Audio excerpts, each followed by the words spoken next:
Hi, hey, hello there. Hi, boys and girls. Hi, kids. Hey, you in here right now because it's time for the party with Big Jon and Sparkie.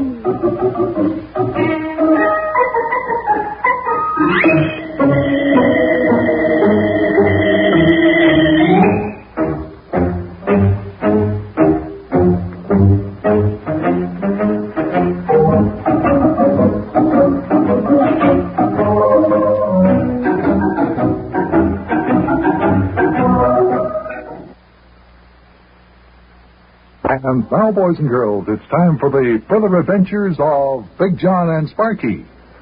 Today's chapter, Over the Falls in an Airplane.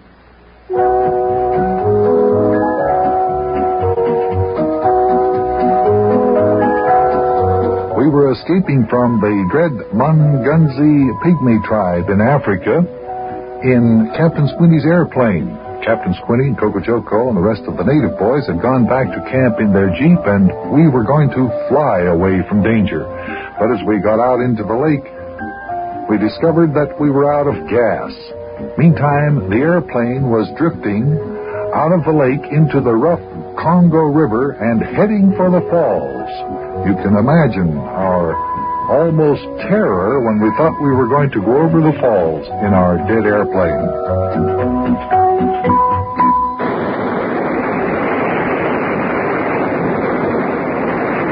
For them rocks sticking up out of the water there, Yuki. Yeah, I see him there. I see him. Just put me hard on the controls, please.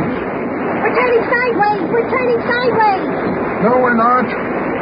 There, a wave knocked us back onto a straight course. Hey, we're coming to the falls. We're going to go over. Hold on to your hats, fellas. When we go over those falls, we're going to glide out into space. Wowee, look out there. Boy, those falls are higher than I ever thought they were. Hold on, Sparkie. Here we go.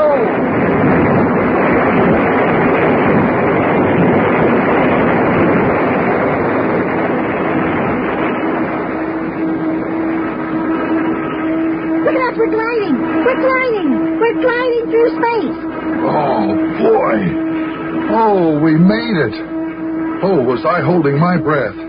Yuki, that was a fine bit of maneuvering you did there. Yeah, fine. That's what I said. Well, we're safely over the falls. Yeah, we're gliding down toward the river below. Hey, how long do you think we can glide like this, Yuki? An airplane can't fly without its motors very far, can it? Well, it's all according to what kind of air currents we hit, lad. If we get the right kind of updraft, we might be able to glide for several miles. Yeah, boy, this is fun. Sparkie, I wish you'd stop jumping up and down like that and jiggling around in your seat. I'm afraid you'll fall against the door and knock it open and fall out. Now sit back in your seat and relax, will you? No, I won't fall out. Boy, Yuki, we sure are gliding a long way. Feels real funny to be flying in an airplane without the motors going. Did you ever fly in a glider, lad? No. Did you? Oh, yes. Me and old Howard Boston used to belong to the Gilded Gladiators Gliders Club out there in the old Western Hills Airport. That was back in 1939, 40, and 41. That was the years preceding the Second World War, you know, lad. Hey, how about that, Yuki? I didn't know you and Howard Boston used to fly gliders. Oh, yes. No, I didn't know that either, Yuki. I didn't even know that there used to be a glider club out there at the old airport. Oh, my goodness, Big Jon. I got news for you. I was the president of the club. What? Yeah, that's right. You were the president of the Gliders Club? Yeah, he was known as the Wingless Clipper. Mayor never did go up in any glider. Too heavy, huh? No, he's too fat. We couldn't get a glider big enough for the mayor to fit into. Well, if you've flown gliders, I can see how come you're able to glide this airplane so well. It seems to me, Yuki, that you're taking advantage of every updraft in the jungle. Oh, if this was a real glider and it didn't have any motors on it to weigh it down like this, I could probably keep us up in the air for, a couple of hours or so. Big Jon, I bet you didn't know this, but one time back in 1940, Old Yuki went up in a glider and he stayed up for 14 hours and 46 minutes.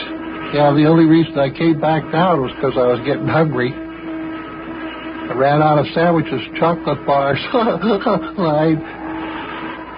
Wowee, I'll bet that was a record that lasted for a long time. It lasted one day.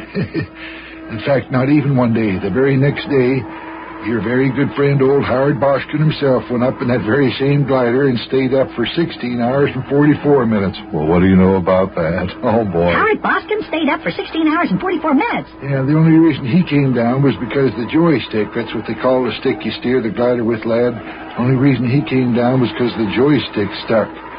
Luckily, it stuck pointing down into a perfect landing position, or else he might still be up there. Well, it doesn't look like we'll stay up that long. We're losing altitude now, aren't we, Yuki? Yeah.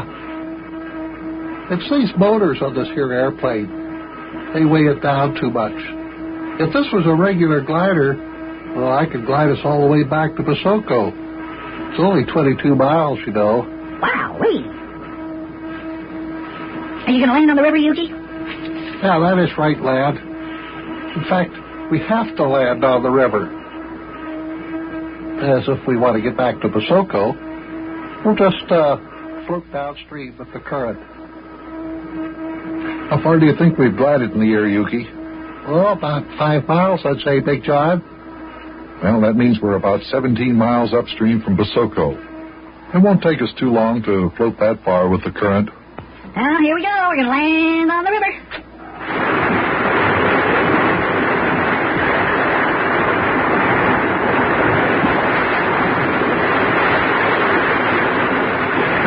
Very good there, Yuki. Smooth as silk. Fine landing, Yuki. Yeah, fine. Uh-oh. Uh-oh, now what, Yuki? What's the matter, Yuki? Yeah. Is there something wrong, Yuki? Fellas, I just happened to think of something. We're not out of gasoline after all. What?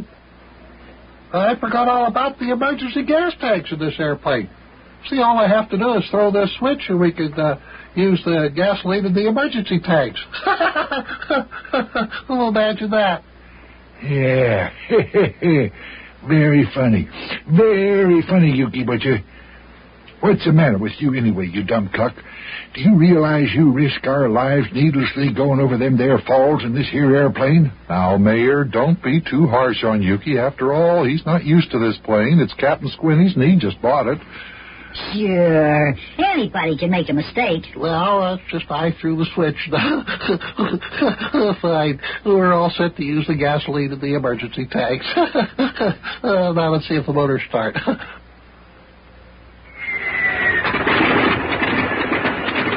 Yeah, fine.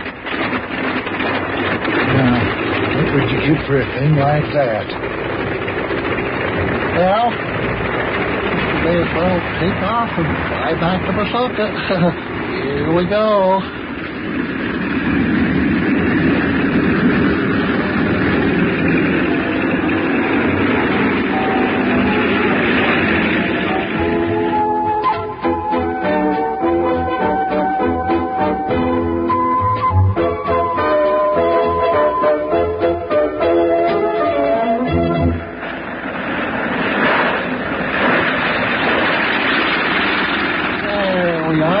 Touchdown.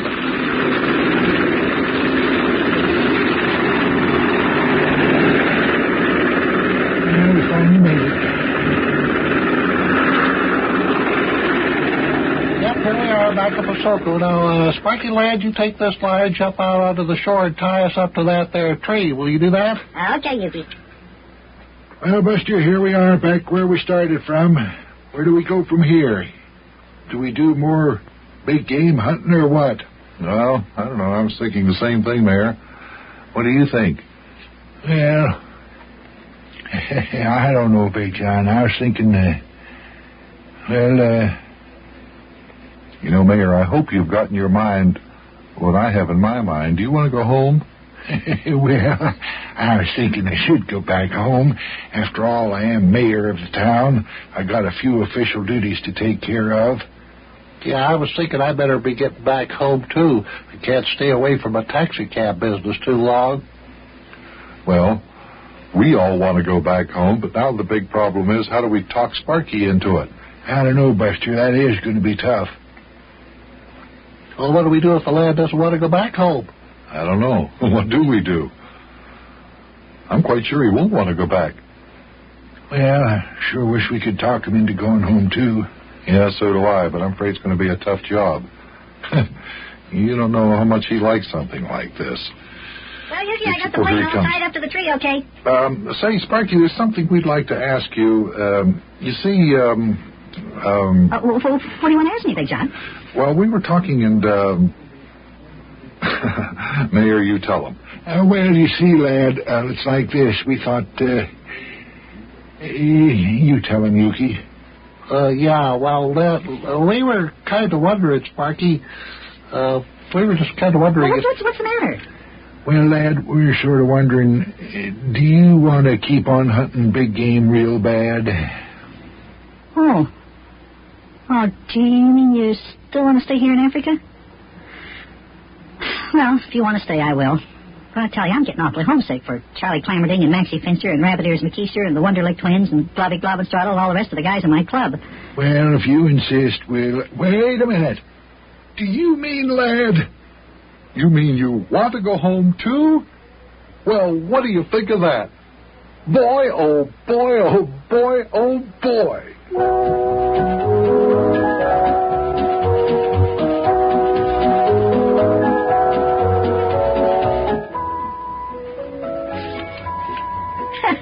Well, looks like we're going to be leaving Africa. As soon as Captain Squinty and his men get back, we'll be loading up the April Blossom, and then we'll be on our way. Boy, I'll bet by tomorrow this time we'll be almost ready to start on our trip across the Atlantic. Hey, it sure is going to be good to see good old Rabbit Ears McKeester again, and Maxie Finster, too, and Charlie Clammerding, and Hennessy Q and Isidore Z. Wonderlick, and, boy, the whole gang. I tell you, I miss that wonderful little shack of ours in Wubblething's Woods, and I just can't wait till I get back. So our club, the Grand Order of the Glorious Knights of the Mystery Secret Circle, can have one of our very important all shades pulled down, all doors locked tight secret meetings. Well, I'll see you tomorrow, kids. I got to help load the ship. So long.